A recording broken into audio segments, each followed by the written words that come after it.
வணக்கம். என் குருநாதர் எழுத்து சித்தர் பாலகுமார சார் அவர்களை மனதார பிரார்த்தனை செய்துவிட்டு பேச தொடங்குகிறேன். நம்ம தமிழ் சினிமாவை பொறுத்த வரைக்கும் ஒரு எவர்கிரீன் நாயகன், evergreen comedian, evergreen character artist அப்படின்னு சொன்னாக்க அவருக்கு இணையா யாரையுமே சொல்ல முடியாது. அவர்தான் நடிகர் நாகேஷ். இன்னும் சொல்லப்போனால் ஒரு நடிகர்களுக்கு ஒரு அடைமொழி ஒன்று இருக்கும் இல்லையா? ஆனால் எந்த அடைமொழியுமே இல்லாமல் நம்ம மனசில் ஒரு தனி ராஜாங்கம் போட்டு அமர்ந்திருப்பவர் தான் நாகேஷ். நாகேஷ் எந்த படத்தில் நடித்தாலும் அந்த படத்தில் ஒரு தனி முத்திரையை அவர் கொடுத்துருவார். அதே போல் அவருடைய படங்களை பார்த்தோன்னாக்க எம்ஜிஆர் ஒரு படம் நடிக்கிறாருன்னா முதல்ல நாகேஷை போட்டுருங்கப்பா, புக் பண்ணிருங்க, எப்படியாவது டேட் வாங்கிருங்க அப்படின்வாங்க. சிவாஜி படத்துக்கும் அப்படி தான். ஜெமினி கணேசன் படம், ஏவிஎம் ராஜன் படம், எஸ் ராஜேந்திரன் படம், முத்துராமன் படம், ரவிச்சந்திரன் படம், ஜெய்சங்கர் படம், கமலஹாசன் ரஜினிகாந்த் படம் வரைக்கும் அதெல்லாமே அந்த காலத்தில் அப்படியே வந்துகிட்டே இருந்தது. அதற்கு பிறகும் கூட ஒரு ஒரு சின்ன பிரேக்குக்கு பிறகு அவர் நடித்தார். சரி, நாகேஷ் அவர்களை பற்றி, அவருடைய திறமையை பற்றி சொல்றதுக்கு ஒரே ஒரு விஷயம்தான். சின்ன உதாரணம், தில்லானா மோனாம்பாள் அப்படிங்கிற படம் நமக்கு இன்னைக்கு வரைக்கும் மறக்கவே முடியாத ஒரு படம். ஏன், நம்மளுடைய அடுத்தடுத்த ஜெனரேஷன் கூட அந்த படத்தை மறக்காது. ஏபி நாகராஜன் அவர்கள் எடுத்த படம் இது. கொத்தமங்கலம் சுப்பு அவர்களுடைய தில்லானா மோகனாம்பாள்ங்கிற நாவல் சினிமாவாக்கப்பட்டது. அப்படி சினிமாவாக்கப்படும் போது அந்த கதையில் வரக்கூடிய கதை மாந்தர்களுக்கு யார் யாரெல்லாம் தேர்வு செய்கிறது, யார் யாரை போட்டால் நல்லாயிருக்கும் அப்படின்னெல்லாம் முடிவு பண்ணும்போது அன்னைக்கு வைத்தி அப்படிங்கிற அந்த ஒரு பிம்பு கதாபாத்திரம், அதாவது மாமா வேலை பார்க்குறான்னு சொல்கிறாங்கல்ல, அந்த கதாபாத்திரத்துக்கு ஒரு சிரித்து கொண்டே கழுத்தை இருக்கிற அந்த கதாபாத்திரத்திற்கு நாகேஷ் தான் சரியா இருக்கும் அப்படின்னு சொல்லி ஏபி நாகராஜன் முடிவு பண்றாரு. ஆனால் ஏபி நாகராஜன் தன்னுடைய மேனேஜர்கிட்ட சொல்லி, நீங்க நாகேஷை போய் பார்த்து இந்த மாதிரி விஷயத்த சொல்லி ஒரு டைம் கேட்டு வந்துருங்க அப்படின்னு சொல்றாரு. ஆனா அந்த தேதியில அந்த அந்த காலகட்டத்தில், தேதினா டேட், அந்த ஒரு நாள் மட்டும் இல்லை, அந்த காலகட்டங்கள் அப்படிங்கிறது தொடர்ச்சியா பிரேக்கே இல்லாம, ஒரு தூக்கமோ ஓய்வோ இது மாதிரி எதுவுமே இல்லாம தொடர்ந்து நடிச்சுட்டே இருக்காரு நாகேஷ். பறந்து பறந்து நடிச்சிட்டு இருக்காரு. அங்க ஷூட்டிங்கு, இங்கே ஷூட்டிங்கு, அந்த ஸ்டுடியோல ஷூட்டிங்கு, இந்த ஸ்டுடியோல ஷூட்டிங்னு 3 ஷெட்யூல் போட்டு நடிச்சிட்டு இருக்கிறாரு நாகேஷ் அவர்கள். நாகேஷ்ட போய் ஏபி நாகராஜனுடைய மேனேஜர் போய் சொல்லி இது மாதிரி அப்படிங்கிறாரு. ஐயோ, என்னங்க இது, ஏபி என்ன கூப்பிடுறாரு, ஆனா எனக்கு டேட்டே இல்லைங்க, கொஞ்சம் கோச்சிக்க வேணாம்னு சொல்லுங்கள் பாருங்க அப்படின்னு சொல்லிட்டு வரிசையாக என்னென்ன நேரம், எந்தெந்த படங்கள் அப்படின்னு எல்லாத்தையுமே குறித்து வச்சிருக்கிறத எல்லாத்தையுமே ஏபிஎன்னுடைய மேனேஜர்கிட்ட நாகேஷ் அவர்கள் காமிக்கிறார். புரிஞ்சுக்கிறார்.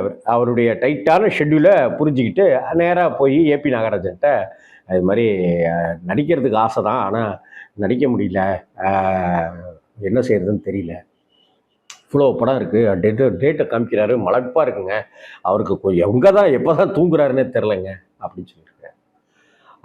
அப்படின்னா இந்த படத்தை இப்போ எடுக்க வேணாம், தள்ளி எடுத்துடலாம், நாகேஷ்க்கு எப்போ அது கிடைக்குதோ, அப்போ டைம் கிடைக்குதோ அப்போ எடுத்துடலாம். சிவாஜியினுடைய கேரக்டருக்கு, அந்த சண்முக சுந்தரம் கேரக்டருக்கு சிவாஜியுடைய கால்ஷீட் ரெடியாக இருக்குது. மோகனாவாக நடிக்கிறதுக்கு பத்மினியை தவிர வேற யார் இருக்கா? அவங்களுடைய கேரக்டருக்கு அவங்க நடிக்கிறதுக்கும் கால்ஷீட் கொடுத்தாங்க. இப்படி படத்துல எல்லாருடைய கால்ஷீட்டும் வந்துருச்சு. கே பாலாஜியினுடைய இது, டிஎஸ் பாலையானந்த், எல்லாருடையதும் வந்துருச்சு. ஆனா நாகேஷ் வைத்தி அப்படிங்கிற கதாபாத்திரத்தை அதை ஃபில் பண்றதுக்கு நாகேஷ் தான் முடிவு பண்றாரு. ஆனா நாகேஷ்க்கு டைம் இல்லை, கால்ஷீட் இல்லை, அதனால அவரால் நடிக்க முடியலங்கிற வருத்தத்தை தெரிவிக்கிறாரு. ஏபி நாகராஜன் ஐயா நேரடியாகவே நாகேஷ் வீட்டுக்கு போறார். போயிட்டு, இந்த பாரு, நீ நடிச்சாதான் அந்த கேரக்டர் சரியா இருக்கும். ஏன்னா அவன் கெட்டவன்லாம் கிடையாது, அவனுடைய கேரக்டர், அவன் வில்லன்லாம் கிடையாது, அவன் லூசுத்தனமான ஒரு அரலூசுத்தனமா அவன் பேசிட்டு இருக்கிறவன், பண்ணிட்டு இருக்கிறவன், காரியம் சாதிச்சுக்கிறவன்.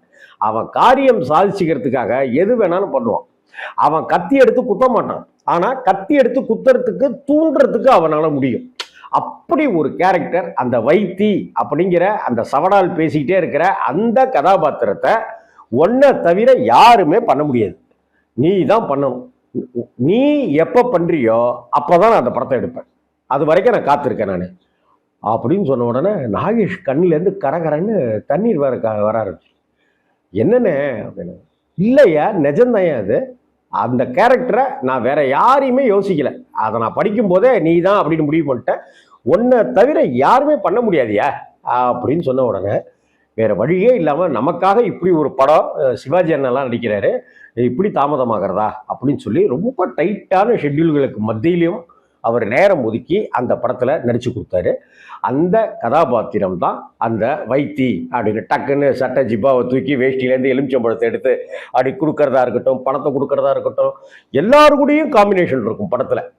படத்தில் பார்த்தீங்கன்னாக்கா சிஆர் சரஸ்வதி கூடயும் காம்பினேஷன் இருக்கும், பத்மினி கூடயும் இருக்கும், கே பாலாஜி கூட இருக்கும், நம்பியார் கூட இருக்கும், மதுரையில் இருக்கும்போது இருக்கும், திருவாரூரில் இருக்கும்போது இருக்கும்னு எங்கே எல்லா இடங்கள்லையும் ரவுண்ட் இட்டு இருப்பார். சிவாஜி கூட இருப்பார், பாலையா கூட இருப்பார். அவருடைய சீன் வந்து எல்லா இடங்கள்லையுமே பரவிக்கிட்டே இருக்கக்கூடிய ஒரு கதாபாத்திரம் தான் அது. அப்போ எல்லாருடைய கால்ஷீட் இருக்கிற சமயத்துலையும் இவர் இருக்கும். அப்படிப்பட்ட ஒரு சூழ்நிலையிலையும் கூட ஒரு டைட்டான நேர காலங்கள் இல்லாத கட்டத்திலையும் கூட அவர் அந்த கேரக்டரை உணர்ந்து ஏபி நாகராஜன் அவர்களை புரிந்து கொண்டு அவருக்கு மரியாதை கொடுக்குற வகையில் அந்த படத்தில் நடித்தார். இன்னைக்கு நீங்கள் அந்த படத்தை பார்த்தீங்கன்னாக்கா திரும்பவும் எத்தனையோ தடவை பார்த்துருப்பீங்க, திரும்பவும் தில்லானா மோகனாம்பாள் படத்தை பாருங்க. அந்த வைத்தி கதாபாத்திரத்தை என்ன சார் பெரிய வைத்தி கதாபாத்திரம், இந்த கேரக்டரில் நாகேஷுக்கு பதிலாக இவர் நடிச்சிருந்தாலும் நல்லா இருக்கும் அப்படின்னு நீங்கள் நினச்சிங்கனாக்கா கமெண்ட்டில் போடுங்க. இல்லைங்க நாகேஷ்க்கு நிகர் நாகேஷ் தான் அப்படின்னாக்கா அதையும் கமெண்ட்டில் போடுங்க. அதுதான் நாகேஷ் அப்படிங்கிற ஒரு மகத்தான ஒரு பிரம்மராட்சசத்தனமான கலைஞருக்கு நாம் செலுத்துகிற ஒரு அஞ்சலியாகவும் வணக்கமாகவும் இருக்கும். அந்த தில்லானா மோகனாம்பாள் எப்படி சிக்கல் சண்முக சுந்தரம் நம்ம மனசில் இருக்கிறாரோ, எப்படி ஜில் ஜில் ரமாமணி நம்ம மனசில் இருக்காங்களோ, எப்படி தில்லானா மோகனா நம்ம மனசில் இருக்காங்களோ, அதே போல வைத்தி நம்ம மனசில் தனி இடத்தோடு இருக்கிறார். அந்த கதாபாத்திரம் அப்படிப்பட்ட ஒரு பிரமாதமான கட்டமைக்கப்பட்ட ஒரு கதாபாத்திரம் அது. நாகேஷ் அப்படிங்கிற அந்த கலைஞனை கொண்டாடுவோம். வணக்கம்.